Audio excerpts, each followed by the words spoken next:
आज की वीडियो में हम लोग डिस्कस करेंगे मनी के ओरिजिन के बारे में कि आखिरकार मनी का ओरिजिन कहाँ से हुआ, और मनी का एक सिंपल डेफिनेशन हम लोग देखेंगे ताकि उसके बारे में थोड़ी सी हमको एक जो बेसिक समझ है वो हो जाए कि आखिरकार मनी बोलते किसको हैं। और फिर जो सबसे इम्पॉर्टेंट है एग्जामिनेशन पॉइंट ऑफ व्यू से, फंक्शन ऑफ मनी, यानी कि मनी के कितने फंक्शंस होते हैं वो हम लोग इस वीडियो में डिटेल में डिस्कस करेंगे। ओके, तो चलिए वीडियो को शुरू करते हैं।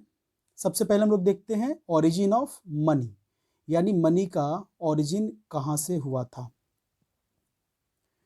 तो मनी का जो ओरिजिन हुआ था, देखिए यहाँ पे क्लियर लिखा हुआ है, money is derived from Latin term Moneta. जो मनी है वो लैटिन टर्म मोनेटा से आया हुआ है, ठीक है। इसकी जो उत्पत्ति हुई है वो लैटिन टर्म मोनेटा से हुई है। मोनेटा जो है वो जो गॉडेस थी, गॉडेस जूनो का एक दूसरा नाम था मोनेटा।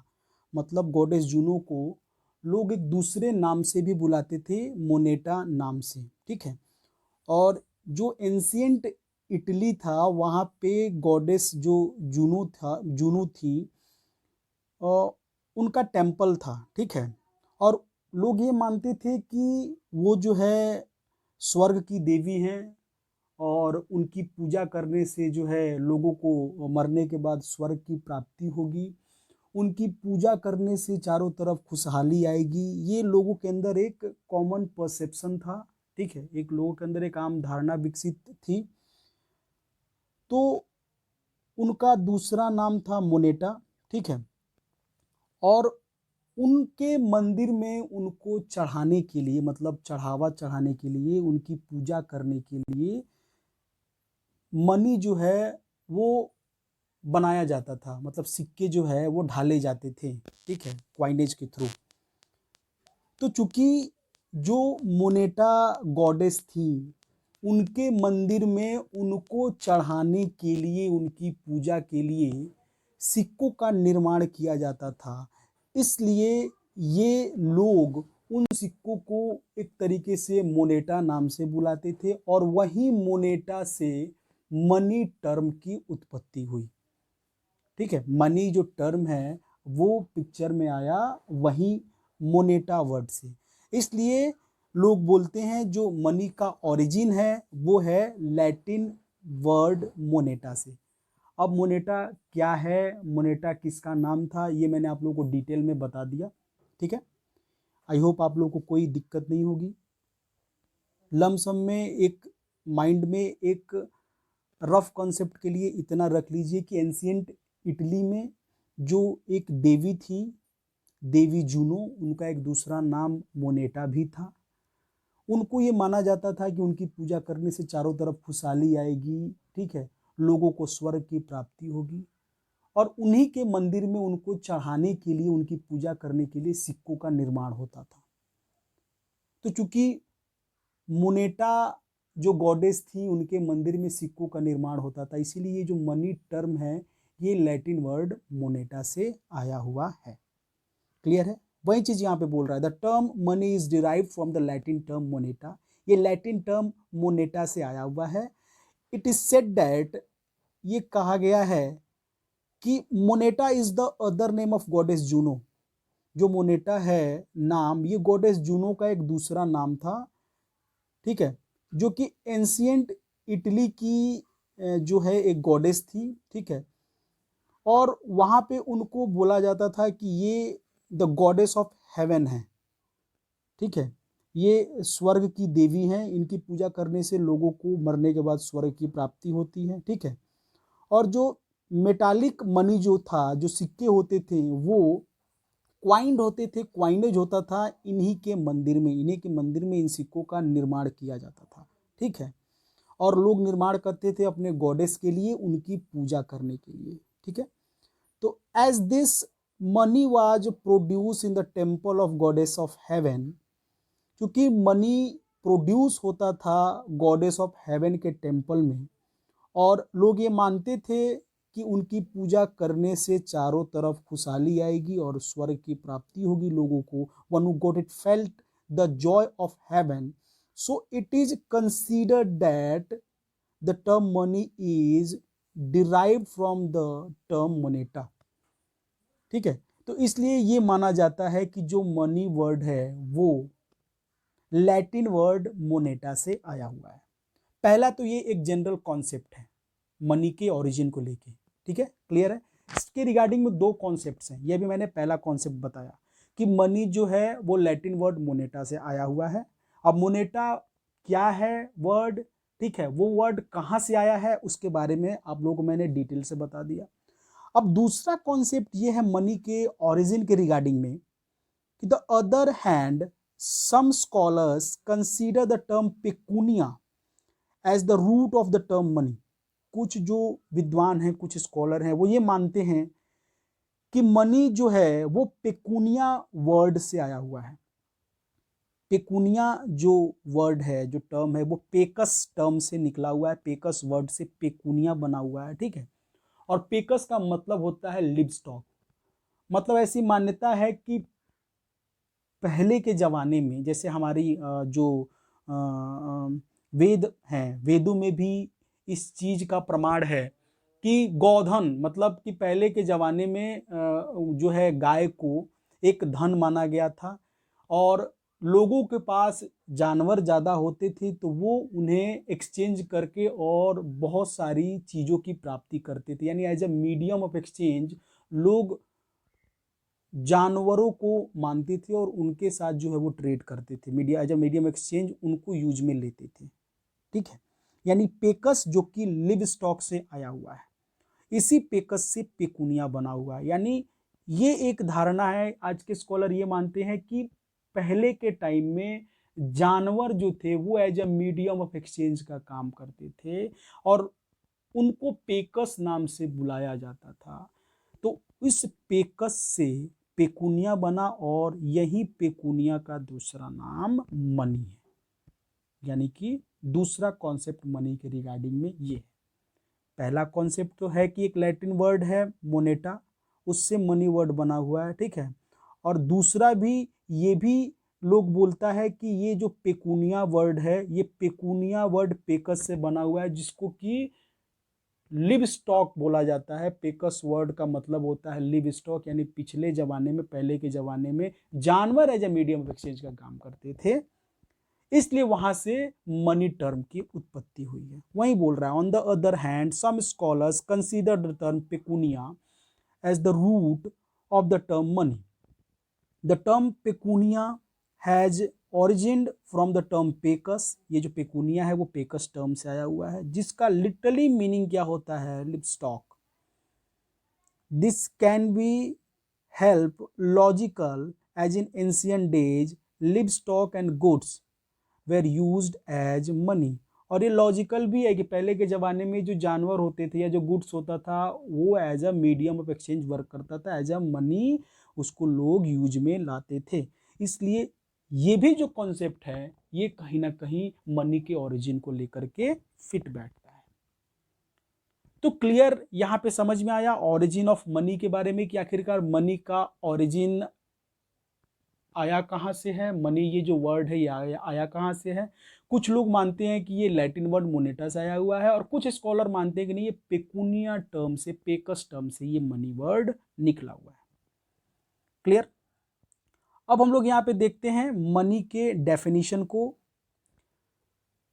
सिंपल सा एक डेफिनेशन लेंगे जिसमें मनी के सारे फीचर्स आ जाए. ठीक है, कि मनी कौन से काम करती है और उससे हम लोग डेफिनेशन को क्लियर कट समझ लेंगे. मतलब कोई भी ऐसी कमोडिटी, कोई भी ऐसी चीज जो मनी का काम करे वो मनी कहलाती है. सीधी सी बात है, एक लाइन में. वही चीज ये जो एक दो लाइन का जो डेफिनेशन है वही चीज ये बताने की कोशिश करता है. डेफिनेशन कहता है money is something which is accepted freely and widely.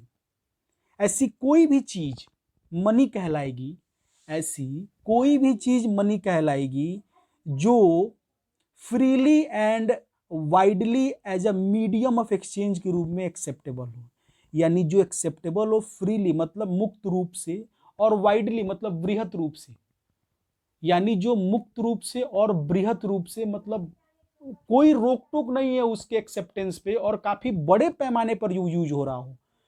किस में यूज हो रहा हो? As a medium of exchange के रूप में, वैल्यू के मेजरमेंट के रूप में, लोन के फाइनल रीपेमेंट के रूप में, और वैल्यू के एक्यूमुलेशन के रूप में। यानी ये जो 3-4 काम हैं, इन कामों के लिए कोई भी चीज अगर फ्रीली एंड वाइडली यूज हो रही है तो उस चीज को हम लोग मनी बोलेंगे, उस कमोडिटी को हम लोग मनी बोलेंगे, वो कोई भी चीज हो।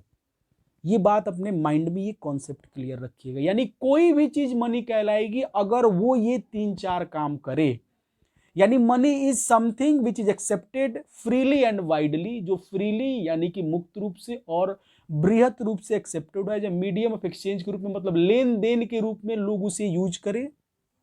दूसरा, किसी भी वैल्यू का मेजरमेंट उससे हो, यानी कोई भी चीज कितने में मिलेगी, कितनी वैल्यू उसकी होनी चाहिए, यानी उसकी वैल्यू एक्सप्रेस हो, ये दूसरा काम वो चीज करे। तीसरा, अगर हमने किसी से कोई डेप्ट लिया हुआ है, कोई कर्जा लिया हुआ है और हमको पेमेंट करना है उसको फ्यूचर में, यानी कि अपने लोन का रीपेमेंट हम करते हो उस चीज से, ये काम अगर वो चीज करती हो, और हम उस चीज को स्टोर करके भी रख सकते हैं, ये चारों काम अगर कोई भी चीज करता है तो उस चीज को एज अ मनी कंसीडर किया जाएगा।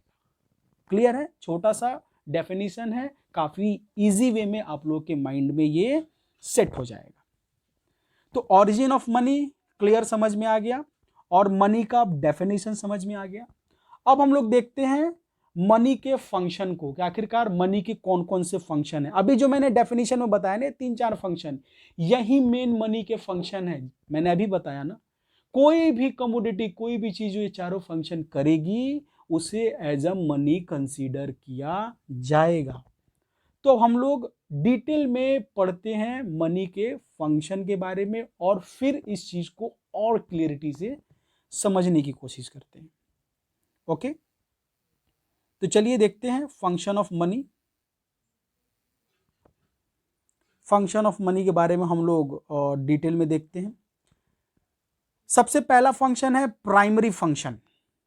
प्राइमरी फंक्शन मतलब प्राइमरी फंक्शन वैसा फंक्शन होता है जो सबसे इंपॉर्टेंट फंक्शन होता है, और कोई भी कमोडिटी या कोई भी चीज अगर वो मनी है तो ये वो फंक्शन परफॉर्म करेगी ही करेगी, और ये हर जगह हर कंट्री में ये फंक्शन परफॉर्म किया जाता है। ऐसा नहीं है कि जगह चेंज होते ही, कंट्री चेंज होते ही ये जो फंक्शन है वो भी चेंज हो जाएगा, ऐसा बिल्कुल नहीं। ये प्राइमरी फंक्शन है, इसको प्राइमरी फंक्शन इसलिए बोला जाता है क्योंकि पहली चीज तो ये सबसे इंपॉर्टेंट फंक्शन है, और दूसरी चीज कि which is must perform in every country. Her country में मनी अपना ये फंक्शन परफॉर्म करती ही करती है, चाहे वो इंडिया की मनी हो, अमेरिका की मनी हो, ब्रिटेन की हो, जर्मनी की हो, जापान की हो, हर कहीं की भी मनी हो, वो ये फंक्शन परफॉर्म करेगी ही करेगी। इसलिए इसको हम लोग प्राइमरी फंक्शन बोलते हैं।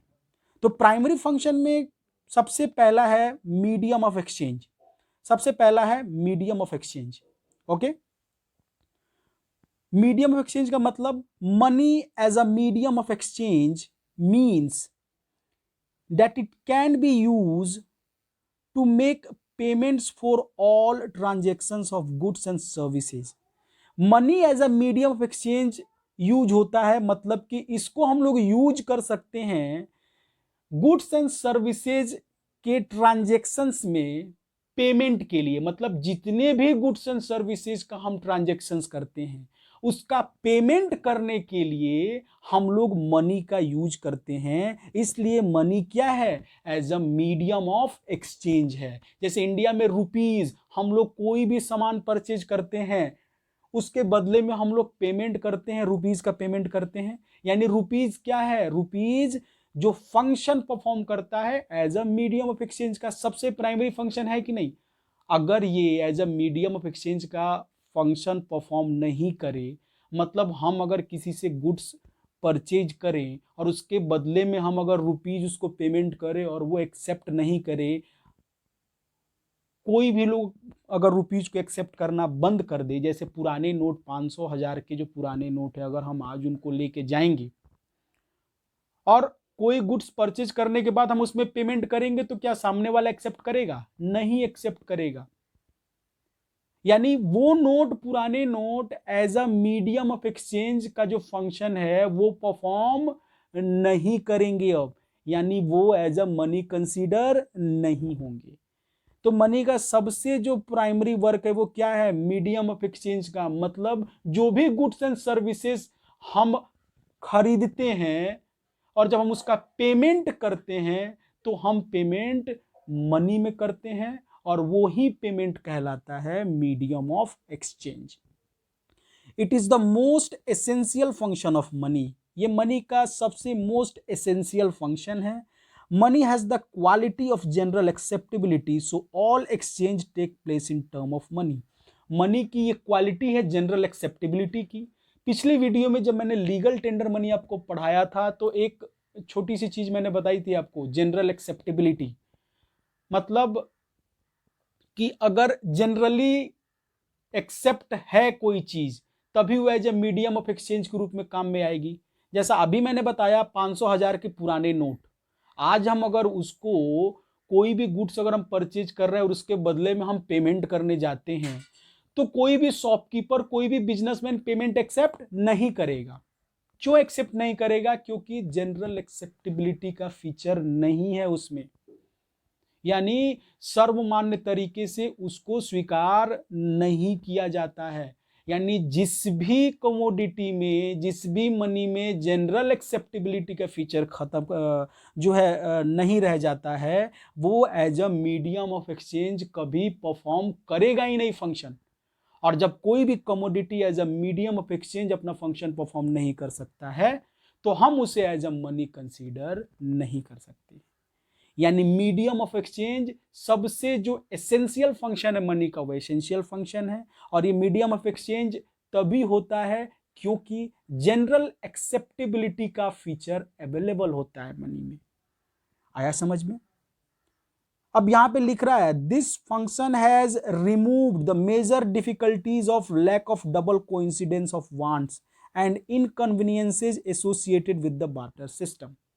इस फंक्शन ने बार्टर सिस्टम के डबल कोइंसिडेंस ऑफ वांट वाली जो डिफिकल्टी थी, जो ड्रॉबैक था, उस चीज को पूरी तरीके से खत्म कर दिया। बार्टर सिस्टम का मतलब पिछले वीडियो में मैंने थोड़ा सा बताया था कि जहां पे गुड्स एक्सचेंज होता है गुड्स के अगेंस्ट में, मतलब वहां पे कोई भी एक कॉमन यूनिट नहीं है ट्रांजैक्शन करने के लिए। किसी व्यक्ति को अगर सपोज करो कंबल की जरूरत है और उसके पास अगर जो है राइस अवेलेबल है तो राइस दे करके और उसके बदले में कंबल ले लेगा। मतलब एक गुड्स दिया जा रहा है, उसके बदले में दूसरा गुड्स लिया जा रहा है। तो ये जो इकोनॉमी थी, ये जो सिस्टम था, इस सिस्टम को हम लोग बोलते थे बार्टर सिस्टम। तो इस सिस्टम में सबसे बड़ी डिफिकल्टी क्या थी? सबसे बड़ी डिफिकल्टी थी lack of double coincidence of want, मतलब दोहरे संयोग का मिलना नहीं हो पाता था। जैसे हमको, मेरे पास अगर कोई कमोडिटी है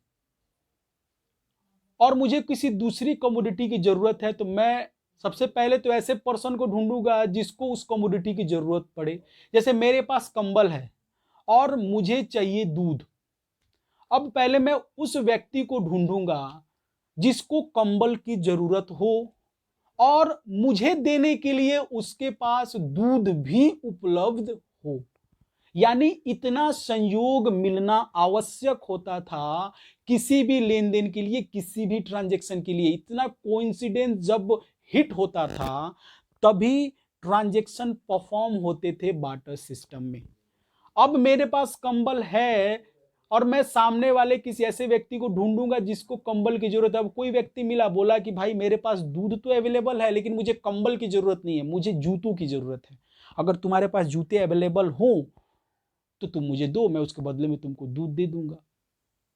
यानी सीधी सी बात है, संयोग नहीं मिल पा रहा है, जो कोइंसिडेंस है वो नहीं मिल पा रहा है। जब कोइंसिडेंस नहीं मिलेगा तो ट्रांजैक्शन कभी भी परफॉर्म नहीं हो पाएगा, ट्रांजैक्शन कभी भी सक्सेसफुल नहीं हो पाएगा। ये एक सबसे बड़ा ड्रॉबैक था बार्टर सिस्टम का। लेकिन मनी के आने के बाद से ड्रॉबैक खत्म हो गया। मनी के आने के बाद से जो परचेज और सेल है वो सेपरेट होने लगा। देखो, use of money allows purchase and sale to be conducted independently of one another. अब बार्टर सिस्टम में क्या होता था, मुझे दूध की जरूरत है, मेरे पास कंबल है, तो मैं एक तरफ क्या कर रहा हूं, कंबल सामने वाले को बेच रहा हूं और दूसरी तरफ से उससे दूध परचेज कर रहा हूं। मतलब परचेज और सेल साथ साथ होते थे, इसलिए जो कोइंसिडेंस है उसका मिलना नहीं हो पाता था। लेकिन मनी के इवोल्यूशन के बाद से अब जैसे मेरे पास कोई भी कमोडिटी ज्यादा हो गई तो मैं उसको बेच करके और मनी अपने पास रख लूंगा, और उस मनी से मैं अपनी कोई दूसरी आवश्यकता की वस्तु जो है परचेज कर लूंगा। अगर मेरे पास ज्यादा कंबल है, मैं उस कंबल को मनी के फॉर्म में बेच सकता हूं, और उस मनी से फिर अगर मुझे दूध की जरूरत है, मैं जाके दूध परचेज कर सकता हूं। यानी परचेज और सेल सेपरेट हो जाने की वजह से जो डबल कोइंसिडेंस ऑफ वांट का ड्रॉबैक था वो ड्रॉबैक खत्म हुआ, और ये हुआ मनी के आने से।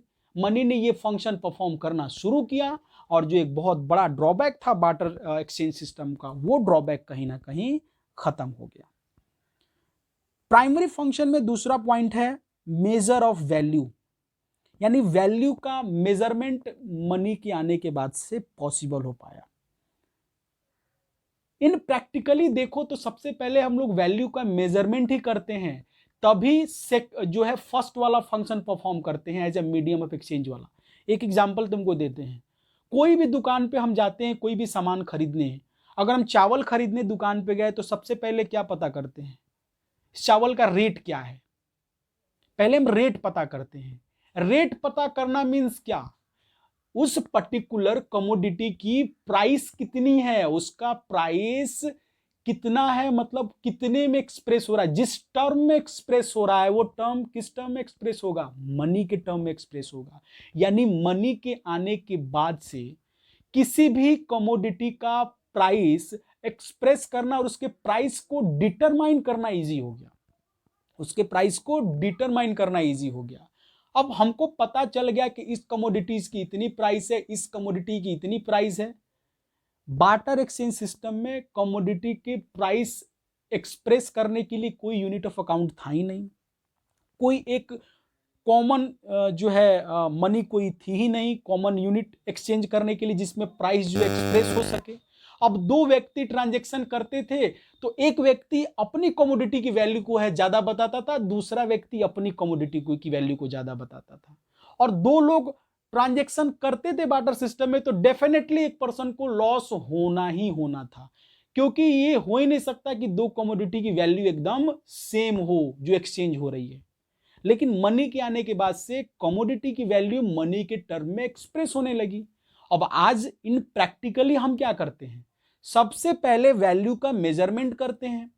कोई भी हम कमोडिटी परचेज करने जाते हैं तो पहले उसका हम रेट पूछते हैं और देन आफ्टर हम उसको खरीदते हैं। यानी सेकेंडरी फंक्शन में, सेकेंडरी में आता है, सेकेंड स्टेप में आता है आपका क्या, money as a medium of exchange के रूप में इन प्रैक्टिकल में।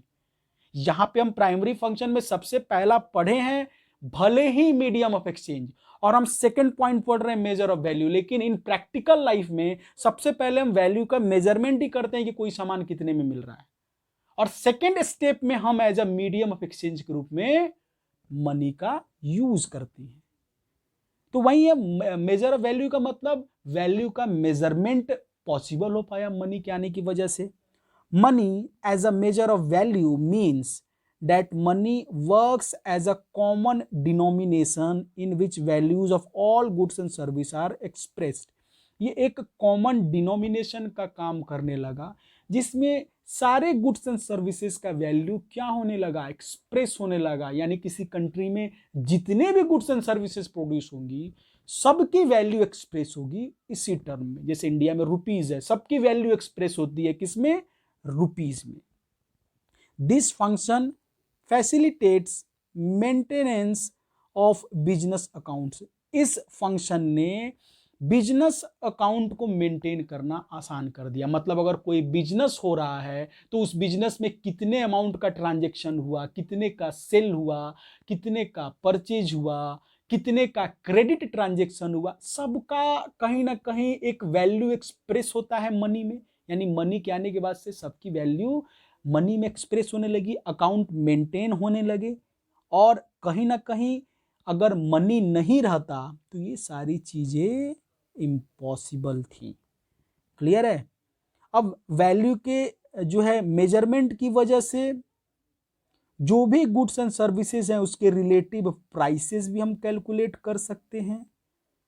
मतलब ये जैसे हम अगर चावल परचेज करने जा रहे हैं तो ये चावल की वैल्यू जो है 30 रुपए है, इसकी 40 रुपए, इसकी 50 रुपए है। यानी सबकी वैल्यू रिलेटिवली हम चेक कर सकते हैं, पता कर सकते हैं और अपने हिसाब से परचेज कर सकते हैं। ये सारी चीजें पॉसिबल हो पाई मनी के आने की वजह से। मनी ने वो फंक्शन परफॉर्म करना शुरू किया वैल्यू के मेजरमेंट का, और जिसके वजह से ये सारी चीजें पॉसिबल हो पाई। क्लियर है? तो प्राइमरी फंक्शन में हम लोगों ने देख लिया, सबसे पहला प्राइमरी फंक्शन क्या, as a medium of exchange. और सेकेंड फंक्शन क्या, तो सेकेंड फंक्शन था हमारा as a measure of value.